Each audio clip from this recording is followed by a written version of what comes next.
Hello, you're watching Eye on Africa here on France 24. I'm Yuko Tade. Here's a look at the stories making headlines across the continent. Chinese, Russian and Iranian warships arrive at South Africa's ports for a week of naval exercises. The drills come amid rising global tensions and risk further straining Pretoria's relations with Washington. Just 1 month after being rocked by a coup attempt, people head to the polls in Benin this Sunday for legislative elections. President Patrice Talon's ruling coalition expected to strengthen its already powerful grip in the ballots.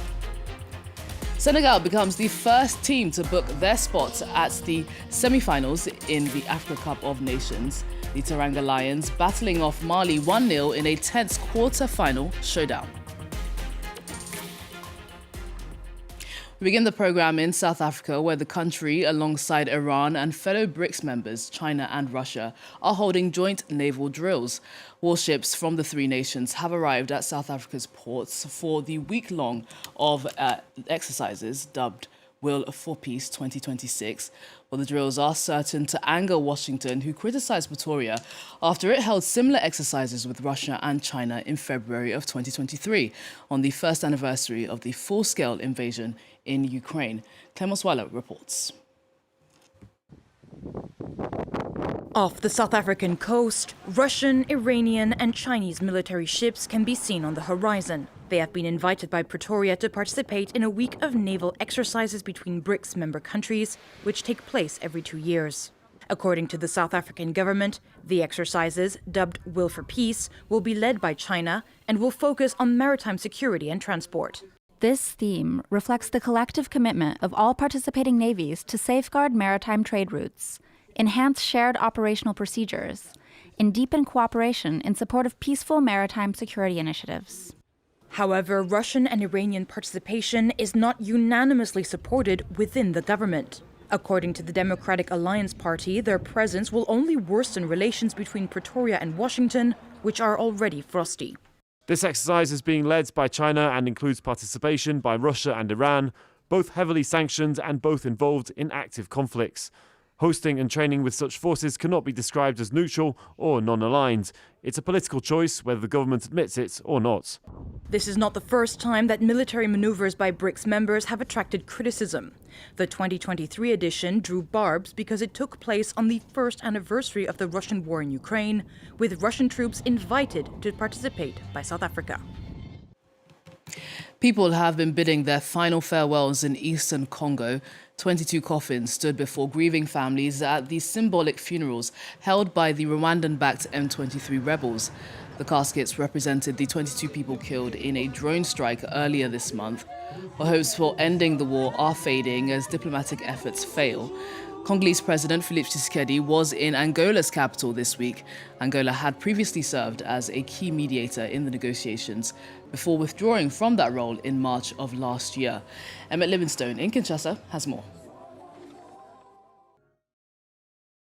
Congolese President Felix Tshisekedi has travelled to meet his Angolan counterpart João Lourenço to discuss the M23 rebel crisis. The meeting, which happened on Thursday, is a sign of the gravity of the situation in eastern Congo, with fears of more heavy fighting on the horizon should diplomatic efforts continue to falter. For example, the US is mediating between Congo and Rwanda, which backs the M23, and both countries signed a peace deal last year. Separately, Congo is negotiating directly with M23 rebels under Qatari mediation. But both of these peace processes have lost momentum and risk collapsing. On Thursday, Angolan President João Lourenço called for a ceasefire and urged parties to respect the signed agreements. A Congolese government spokesman clarified that Lourenço, acting in his capacity as chairperson of the African Union, wanted to support the ongoing peace initiatives. On the ground, the ceasefire in eastern Congo is something of a fiction. M23 rebels captured the town of Uvira in December, for example, and Congolese forces have launched drone strikes inside rebel-held territory. There are fears that if the peace processes completely fail, more fighting will follow. Next, people in Benin are gearing up to head to the polls on Sunday to pick members of their parliament and local officials. President Patrice Talon's ruling coalition is expected to tighten its grip on power after the main opposition, Democrats Party, was barred from local polls and April's presidential race over endorsement requirements. Well, this year, stricter rules for winning seats are pushing parties to form alliances. Our team on the ground have this report. Campaigning for Benin's January 11th parliamentary elections has been less about rallies and more about digital reach. Social media impact is crucial, following a rule change requiring a party's list of candidates to win at least 20% of each constituency's votes, as well as 10% of all votes nationwide, to be able to represent it in parliament. Some parties are teaming up to meet this higher threshold, but Les Démocrates, Benin's main opposition, are still doing it alone. We remain energised. We have to ensure that they don't secure 20% threshold in either of Cotonou's 2 constituencies. The electoral conditions that have been introduced have already squeezed Les Démocrates out of local elections and the presidential race in April. This parliamentary vote is now their only shot before the 2033 elections. The new system means coalitions are essential to political progress.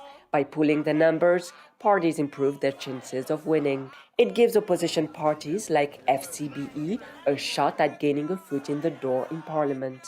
They formed an alliance with 2 ruling parties and entered into a parliamentary coalition with another moderate opposition party, hoping to satisfy the various rules.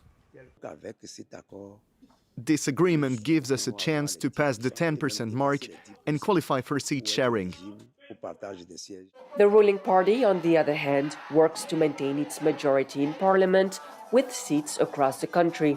Several high-profile government figures are campaigning to rally support and win votes. With the 20% rule, even the most established candidates are not guaranteed to meet the threshold locally.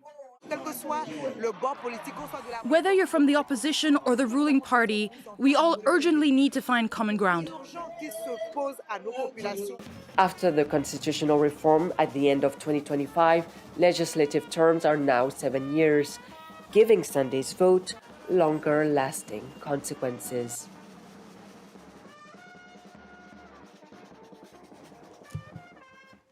Senegal has booked its spot at the semi-finals of the Africa Cup of Nations. The Teranga Lions managed to edge out Mali 1-0 in a tense quarter-final battle. To tell us more about the sporting action, we can bring in sports consultant Lamine Savan, who joins us now from Dakar.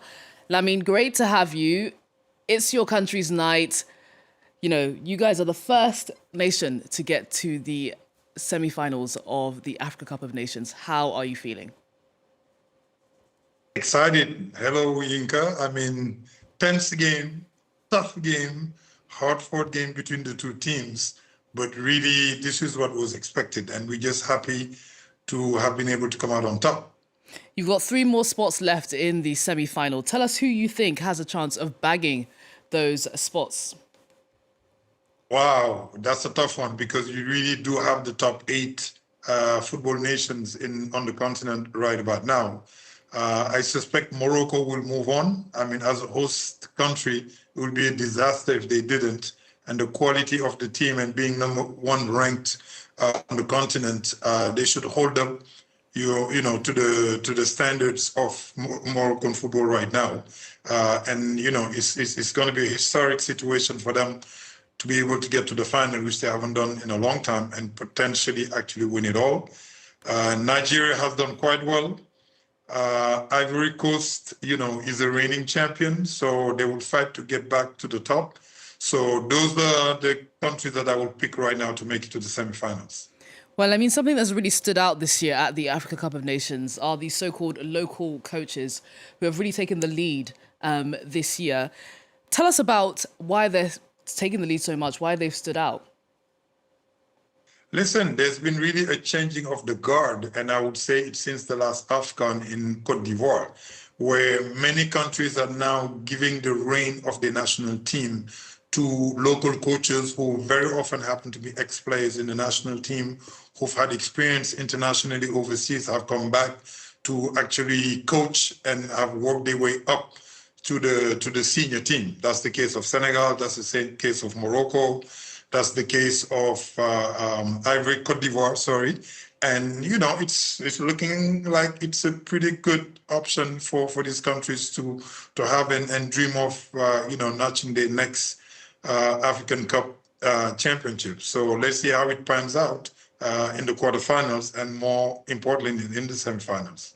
Well, I can see you've got the Senegalese top there, very much representing your country.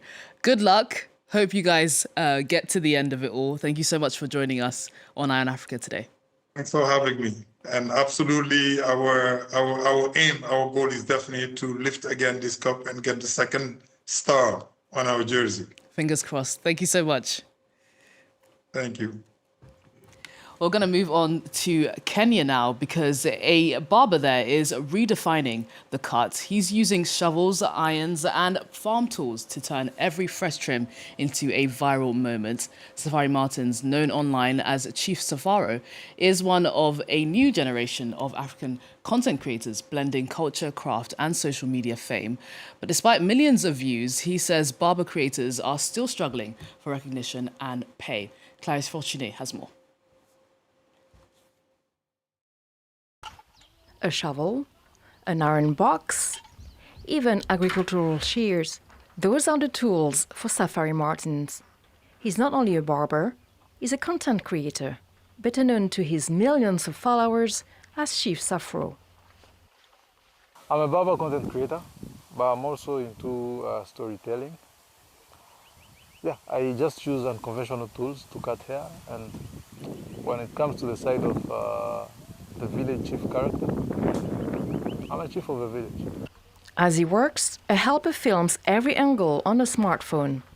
The haircut and the performance unfolding together. Martin's rise mirrors a broader trend in Kenya, where social media has transformed everyday skills into online careers and barbershops into film sets. He began cutting hair in high school, offering trims outside classrooms and in cramped dormitories.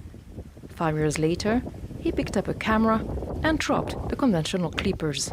I would say I'm motivated by African culture, African stories, and I really think there should be someone out there that is big on social media, is a very big content creator, not based on the Western culture, but based on, our original culture.